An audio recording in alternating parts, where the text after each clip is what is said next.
এঁচড় কাটা হচ্ছে, তো আজকে এঁচড়ের রেসিপিটা তোমাদের শেয়ার করব, দেখতে থাকো। এই যে এঁচড় কাটা হচ্ছে।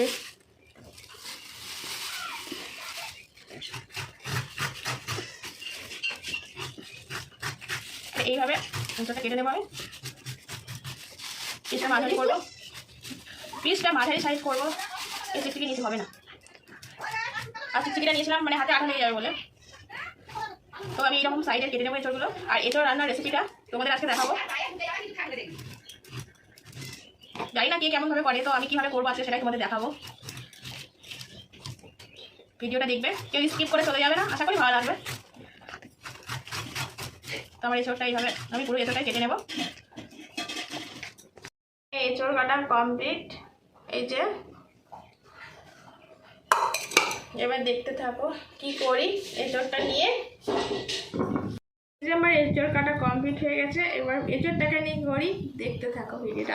তো এঁচড় কাটা যে আমার কমপ্লিট, এবার দেখতে থাকো আমি কি করছি এঁচড়টাকে নিয়ে ছাড়া করে। তো আমার এঁচড়টা এই যে আমার এঁচড়টা সারা ছিল হয়ে যাবে। এঁচড়টা এই যে এইভাবে সেদ্ধ হয়ে গেছে, আমি বেশি এই যে ভেঙে যাচ্ছে এই যে এখন, আর এইভাবেই সেদ্ধ করে নেবো, কারণ আমি বেশি সেদ্ধ করবো না, বেশি সেদ্ধ করলে এঁচড়টা রান্না করতে গিয়ে ইয়ে হয়ে যাবে, গলে যাবে বেশি। তো এরকম আমি শক্ত শক্ত সেদ্ধ করে নেবো, তারপরে এটাকে তেল দিয়ে ভালো করে ভাজবো। কড়াইটা একটু পরিষ্কার করে নেবো।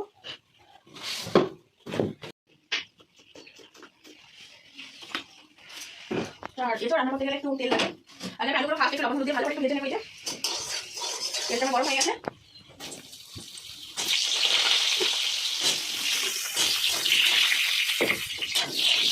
আলু একটু লবণ দিয়ে ভালো করে ভেজে নেবো।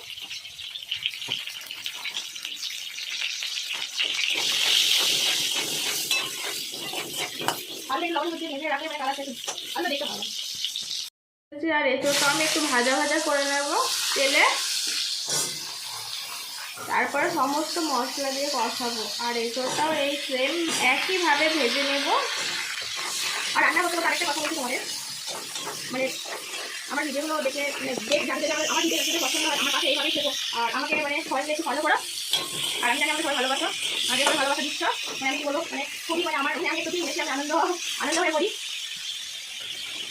আমি এই যে লাল লাল করে আলুগুলো ভেজে লবণ ভেজে তুলে নিয়েছিলাম, আর এখন আমি এঁচড়টাও এইভাবেই ভেজে নেবো।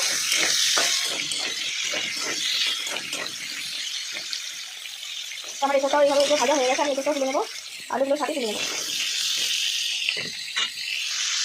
তো আমি এখানে এই যে ফোড়নে সাদা জিরে দিয়ে দিলাম একটু, আর সাদা জিরে দেওয়ার পর এখানে গোটা গরম মশলা দিয়ে দেবো, একটা শুকনো লঙ্কা দিয়ে দেবো, আর এখানে দুটো তেজপাতা দিয়ে দিয়েছি ফোড়নে।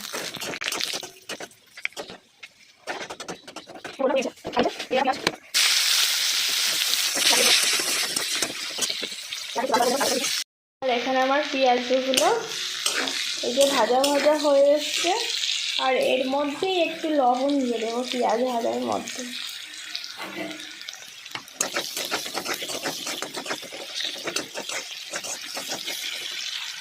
আর এখানে আদা দিয়ে এই যে তেল দেবো, আদা দিয়ে আদা দিয়ে মশলাটা ভালো করে ভাজবো।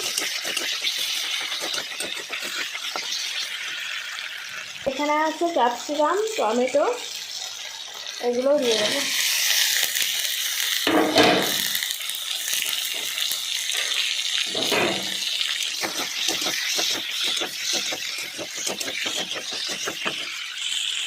আর এগুলো দেবো ভালো ভালো ভালো। আর একটা মানে এবার মশলা দিয়ে মশলা নিয়ে ভালো ভালো সবকিছু চেষ্টা করে মশলা দিয়ে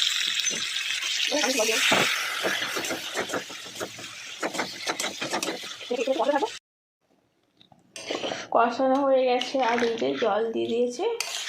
আর যেহেতু আমার এটা কষা কষা হবে, বেশি জল দেবো না, আমি ঢাকা দিয়ে দেবো। আর এই যে আমি গরম মশলা বেটে নিয়ে এসেছি, এটা এখন দিয়ে দেবো এর মধ্যে।